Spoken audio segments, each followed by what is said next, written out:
2026 നിയമസഭാ തെരഞ്ഞെടുപ്പിൽ കോൺഗ്രസിനകത്ത് വലിയ പ്രത്യേകതകളുണ്ട്. മുൻകാലങ്ങളിൽ ഒന്നും കാണാത്ത തരത്തിലുള്ള പ്രത്യേകതയാണ്. അത് കോൺഗ്രസിന് ഇക്കാര്യത്തിൽ അഭിനന്ദിച്ചേ പറ്റുകയുള്ളൂ. എന്തുകൊണ്ട് ഇങ്ങനെ ഒരു മാറ്റം വന്നു എന്ന് പലരും അത്ഭുതപ്പെട്ട് നിൽക്കുന്നുണ്ട്. കോൺഗ്രസിനെ സംബന്ധിച്ചിടത്തോളം എന്നും കടൽക്കിഴവന്മാരെ കൊണ്ട് നിറഞ്ഞിരിക്കുന്ന ഇടമാണ്. ഒരുപക്ഷെ അവരെല്ലാം ഇതിനകത്ത് അരിശം പൂണ്ടിരിക്കുകയായിരിക്കും. മണ്ടി കരേറുന്നു മോഹം, എണ്ണി കുറയുന്ന ഇത് ആയുസ്സും എന്ന പൂന്താനം വരികൾ പലപ്പോഴും കോൺഗ്രസിലെ കടൽക്കിഴവന്മാർക്ക് ബാധകമാണ്. ഇവിടെ ഈ മറ്റു പാർട്ടികളിലൊക്കെ, പ്രത്യേകിച്ച് CPM എപ്പോഴും ഒരു യുവനിരയെ അണിനിരത്താറുണ്ട്. അവർ ചാവേറാകുകയോ തോൽക്കുകയോ ജയിക്കുകയോ ഒക്കെ ചെയ്യുന്നവരുണ്ട്. ഇപ്പോൾ സ്വരാജ് 2016 തൃപ്പൂണിത്തറയിൽ ബാബുവിനെ തോൽപ്പിച്ചു. അന്ന് ഈ ബാർക്കോഴ കേസും എല്ലാം കിടന്നതുകൊണ്ട് മാത്രം, അല്ലെങ്കിൽ തൃപ്പൂണിത്തറക്കാർക്ക് വളരെ സുപരിചിതനായിട്ടുള്ള വ്യക്തിയാണ് കെ ബാബു. 2021 കെ ബാബു അതുവരെ അവിടെ നിന്നുകൊണ്ട് തന്നെ പ്രവർത്തിച്ചു, സ്വരാജിനെ തോൽപ്പിച്ചു. സ്വരാജിനെ വീണ്ടും നിലമ്പൂരിൽ കൊണ്ടുവന്ന് തോൽപ്പിച്ചു. ഇനി ഇന്ത്യയിൽ ഏത് പാർലമെന്റ് അല്ലെന്നല്ല, നിയമസഭ പഞ്ചായത്ത് തെരഞ്ഞെടുപ്പിൽ കൊണ്ടു നിർത്തിയാലും സ്വരാജ് 8 നിലയിൽ പൊട്ടുമെന്നുള്ളത് ഉറപ്പായിട്ടുള്ള കാര്യം തന്നെയാണ്. അതാണിപ്പോൾ നമ്മൾ നിലമ്പൂരിൽ കണ്ടത്. അപ്പോൾ അങ്ങനെ CPMകാർ അത്തരത്തിലുള്ള പരീക്ഷണങ്ങളും കാര്യങ്ങളും യുവനിരയെ അങ്ങോട്ട് നിരത്തി നിർത്താറുണ്ട്. ഇപ്പൊ AA റഹീമിന് എന്ത് കണ്ടിട്ടാണ് പാർലമെന്റിലേക്ക് വിട്ടിരിക്കുന്നത്? അതിനുള്ള ഒരു തൻ്റെടവും തൊലിക്കട്ടിയും ഒക്കെ അവർക്കുണ്ട്. അതിനകത്തൊന്നും അവർക്ക് ഉളുപ്പില്ല എന്നുള്ളതാണ്. AA റഹീം പാർലമെന്റിനെ ഞെട്ടിച്ചില്ലേ ഇംഗ്ലീഷ് പ്രസംഗത്തിലൂടെ തന്നെ.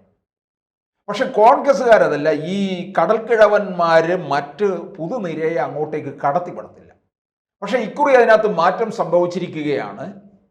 നമുക്കറിയാം, PC വിഷ്ണുനാഥ്, ഷാഫി പറമ്പിൽ, രാഹുൽ മാങ്കൂട്ടത്തിൽ എന്നിവരുടെ നിര, യുവനിര. ഇനി അതുപോലെ തന്നെ വനിതകളിൽ നിന്നും യുവ നേതാക്കളെ കോൺഗ്രസ് മത്സര രംഗത്തേക്ക് കൊണ്ടുവരാൻ പോവുകയാണ്. ആരും ഞെട്ടിപ്പോവും.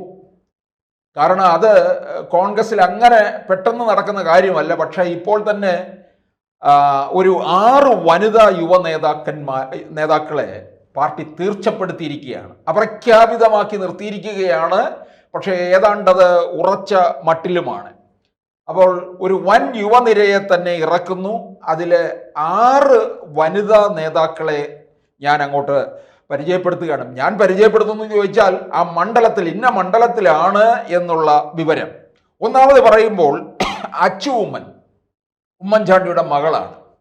ഉമ്മൻചാണ്ടിയുടെ വേർപാടിനെ തുടർന്ന് പുതുപ്പള്ളിയിൽ ഉണ്ടായ ഉപതെരഞ്ഞെടുപ്പിൽ പലരും കരുതി അച്ചു ഉമ്മൻ മത്സരിക്കുമെന്ന്. അച്ചു ഉമ്മനുണ്ട്, മറിയ ഉമ്മൻ, ചാണ്ടി ഉമ്മൻ. ഇതിൽ മറിയ പൊതുവെ രാഷ്ട്രീയ രംഗത്തേക്ക് മുഖം കാണിക്കാതെ മാറി നിൽക്കുകയാണ്. ജോലിയുണ്ട്, അതിനോടൊപ്പം തന്നെ മറ്റ് ചാരിറ്റി പ്രവർത്തനങ്ങളും ഒക്കെ ആയിട്ട് നിൽക്കുകയാണ്.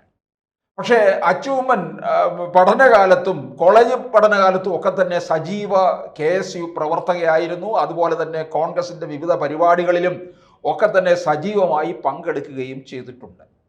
ചാണ്ടി ഉമ്മൻ അതിനേക്കാൾ മുഴുവൻ സമയ രാഷ്ട്രീയ പ്രവർത്തനത്തിന് മാറ്റിവെച്ചിരിക്കുകയാണ്.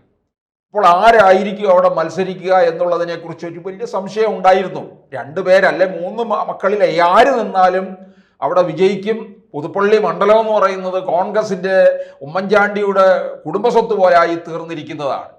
അപ്പോൾ അച്ചു ഉമ്മനെ ഈ സംസ്ഥാന നേതൃത്വം ഇപ്പോൾ തീർച്ചപ്പെടുത്തിയിരിക്കുന്നത് പത്തനംതിട്ട ജില്ലയിലെ ഒരു കുത്തക സീറ്റിൽ നിർത്തും എന്നാണ്. പത്തനംതിട്ട ജില്ലയിലെ കോൺഗ്രസിന്റെ ഒരു കുത്തക സീറ്റിൽ നിർത്താനുള്ള തയ്യാറെടുപ്പിലാണ്. കോൺഗ്രസിനെ സംബന്ധിച്ചിടത്തോളം പത്തനംതിട്ട ജില്ലയിൽ സ്വാധീനമുള്ള മണ്ഡലങ്ങൾ ധാരാളമുണ്ട്. അപ്പോൾ അവിടെ എവിടെയെങ്കിലും സുരക്ഷിതമായി കൊണ്ട് നിർത്തുക എന്നുള്ളതാണ്. അടുത്തത്, രണ്ടാമത്തത് ആൻ സെബാസ്റ്റ്യനാണ്. KSUവിൻ്റെ ഉപാധ്യക്ഷയാണ്. കേരളത്തിലെ കലാലയങ്ങളിലൊക്കെ തന്നെ ശക്തമായ ഇടപെടൽ നടത്തുന്ന ആൻ സെബാസ്റ്റ്യൻ തൃശ്ശൂർ ഇരിങ്ങാലക്കുട സ്വദേശിയാണ്. അങ്ങനെയുള്ള ആൻ സെബാസ്റ്റ്യന് ഒന്നുകിൽ തൃശ്ശൂർ ജില്ലയിലെ ഇരിങ്ങാലക്കുട മണ്ഡലത്തിലോ അല്ലെങ്കിൽ കോട്ടയം ജില്ലയിലെ കാഞ്ഞിരപ്പള്ളി മണ്ഡലത്തിലോ മത്സരിപ്പിക്കാൻ ഇറക്കും എന്നാണ് അറിയുന്നത്.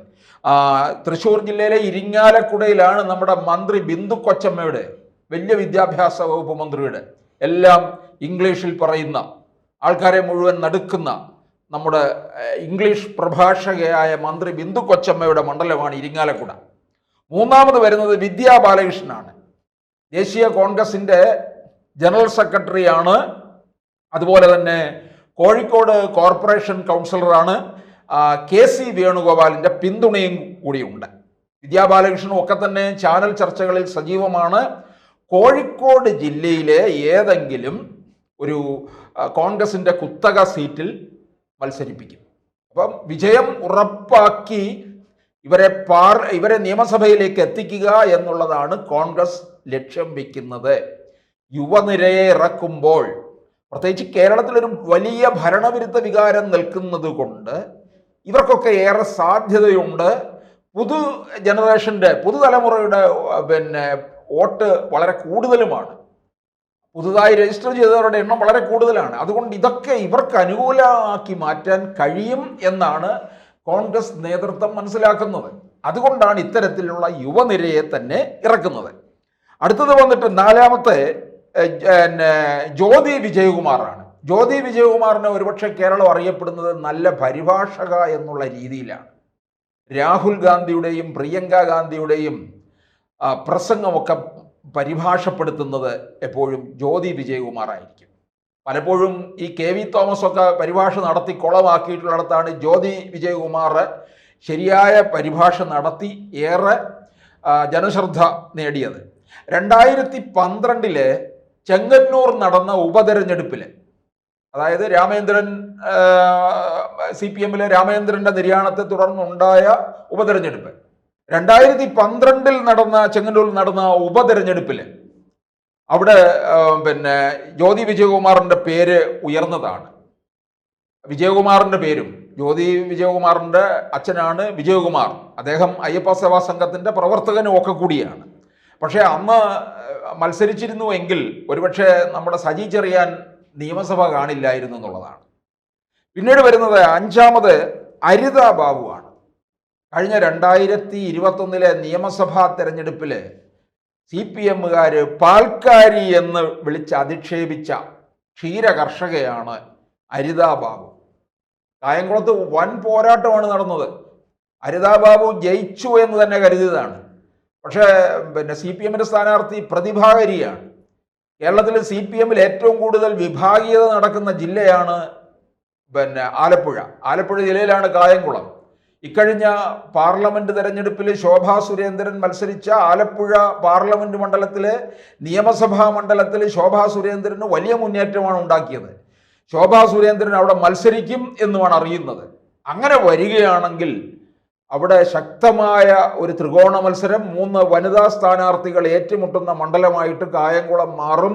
ശോഭാ സുരേന്ദ്രൻ BJPയിൽ നിന്ന്, പ്രതിഭാകരി CPMൽ നിന്ന്, അരിത ബാബു കോൺഗ്രസിൽ നിന്ന്. ഒരുപക്ഷെ പ്രതിഭാകരിയെ മാറ്റി നിർത്താനാണ് സാധ്യത. മറ്റ് 2 വനിതകളാണെന്നുണ്ടെങ്കിൽ CPM അവിടെ ഒരു വനിതാ സ്ഥാനാർത്ഥിയെ തന്നെ ഇറക്കുകയും ചെയ്യും. ആറാമത് വരുന്നത് ഡോക്ടർ സോയ ജോസഫാണ്. അധ്യാപികയാണ്, തൃശ്ശൂർ ജില്ലക്കാരിയാണ്. അതുകൊണ്ട് തൃശ്ശൂർ ജില്ലയിൽ ഏതെങ്കിലും C ക്ലാസ് മണ്ഡലം കൊടുക്കുമെന്നാണ് അറിയുന്നത്. ഈ C ക്ലാസ് മണ്ഡലം കൊടുക്കുന്നു എന്ന് ചോദിച്ചാൽ ഇത്തരത്തിൽ യുവനിരയെ ഇറക്കിക്കഴിഞ്ഞാൽ ഈ CPMൻ്റെ ആയാലും LDFൻ്റെ കുത്തക പൊളിച്ചെടുക്കാൻ കഴിയും എന്നാണ് പാർട്ടി കരുതുന്നത്. കാരണം ഇവരൊക്കെ തന്നെ അക്കാദമിക് നിലവാരമുള്ളവരും വളരെ നന്നായി സംസാരിക്കുന്നവരും യുവജനങ്ങളുടെ ഇടയിൽ പ്രീതി നേടിയവരുമാണ്.